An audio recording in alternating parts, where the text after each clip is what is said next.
परिचय। पिताजी, मैं बहुत भूखा हूं।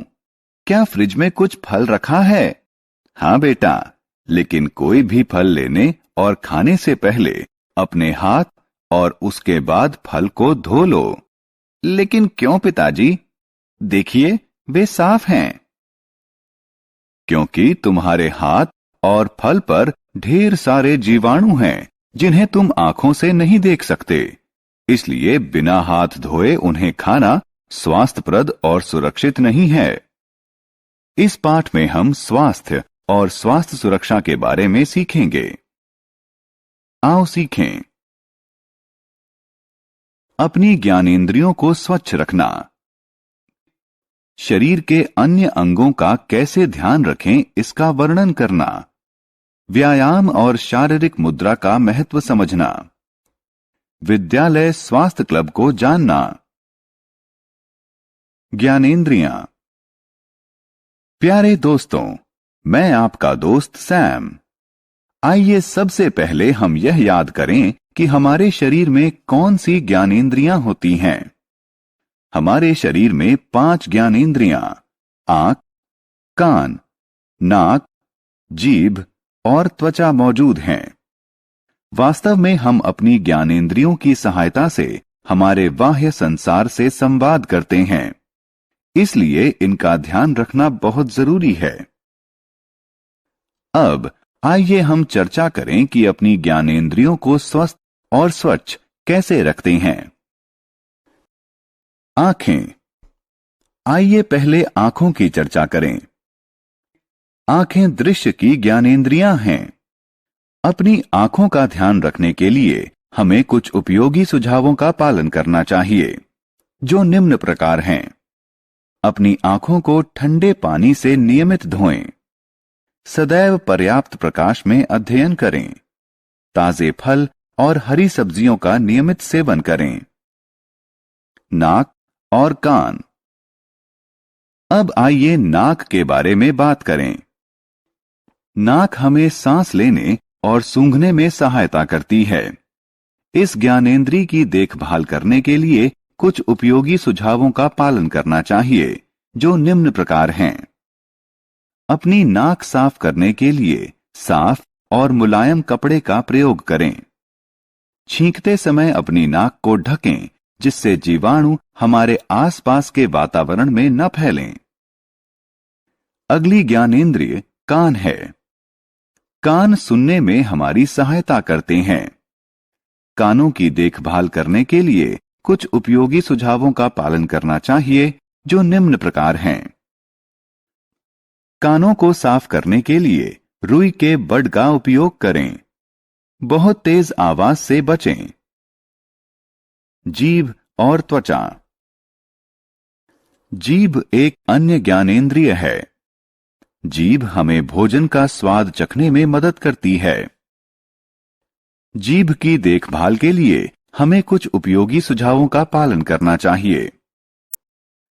हमें जीभ छिलनी से जीभ को आहिस्ता से साफ करना चाहिए। क्या आप जानते हैं कि ज्यादातर जीवाणु दांतों में नहीं, बल्कि जीभ पर पाए जाते हैं। 5वीं और आखिरी ज्ञानेंद्रिय हमारी त्वचा है। असल में यह स्पर्श करने और महसूस करने की इंद्रिय है। त्वचा शरीर का सबसे खुला अंग है, इसलिए इस पर जीवाणु के विकसित होने की संभावना तुलनात्मक रूप से सबसे ज्यादा होती है। अपनी त्वचा की देखभाल करने के लिए हमें कुछ उपयोगी सुझावों का पालन करना चाहिए, जैसे कि प्रतिदिन स्नान करें, प्रतिदिन कपड़े बदलें, घावों को पूरी तरह से साफ करें और उन पर दवाई तत्काल लगाई जानी चाहिए। अपनी त्वचा को स्वस्थ और चमकदार रखने के लिए संतुलित आहार लें और विभिन्न प्रकार के मौसमी फलों का सेवन करें। मुंह और दांत।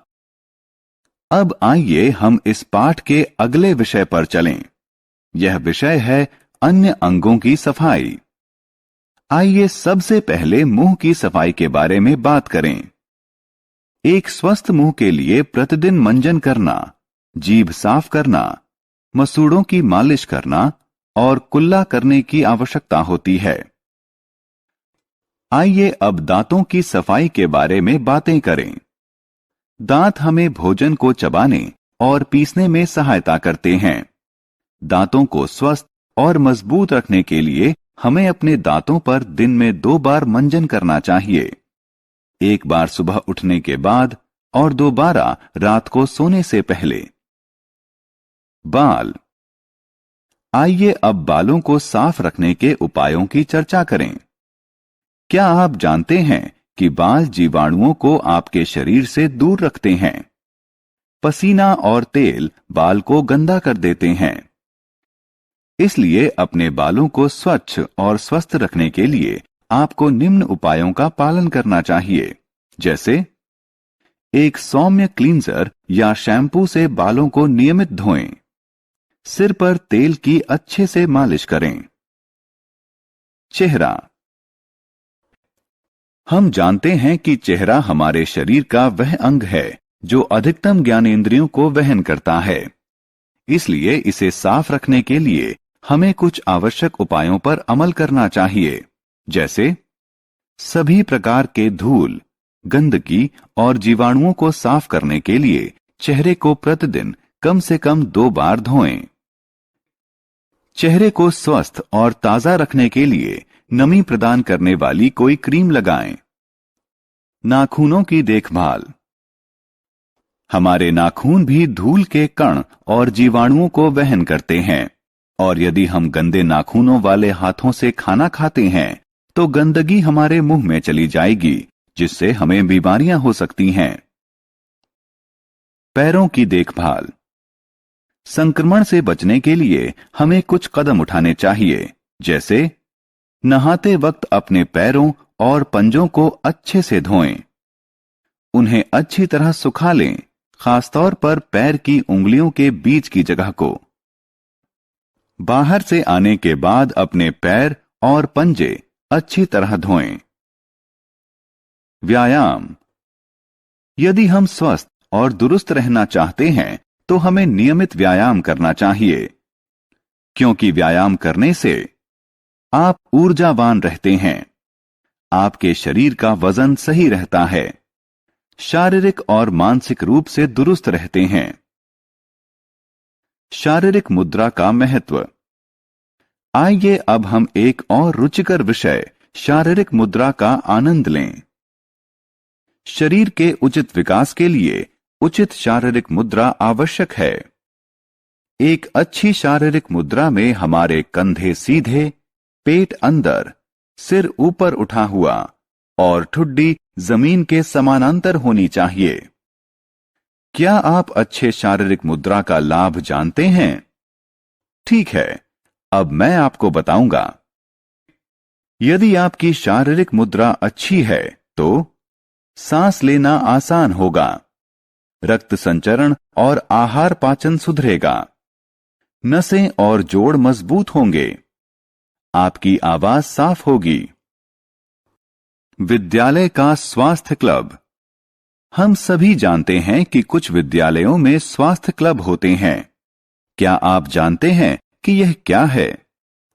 वास्तव में विद्यालय स्वास्थ्य क्लब वह स्थान है जहां बच्चे सीखते हैं भोजन की स्वस्थ आदतें, व्यायाम, योग आसन, स्वच्छता, पर्यावरण अनुकूल गतिविधियां और स्वास्थ्य जागरूकता।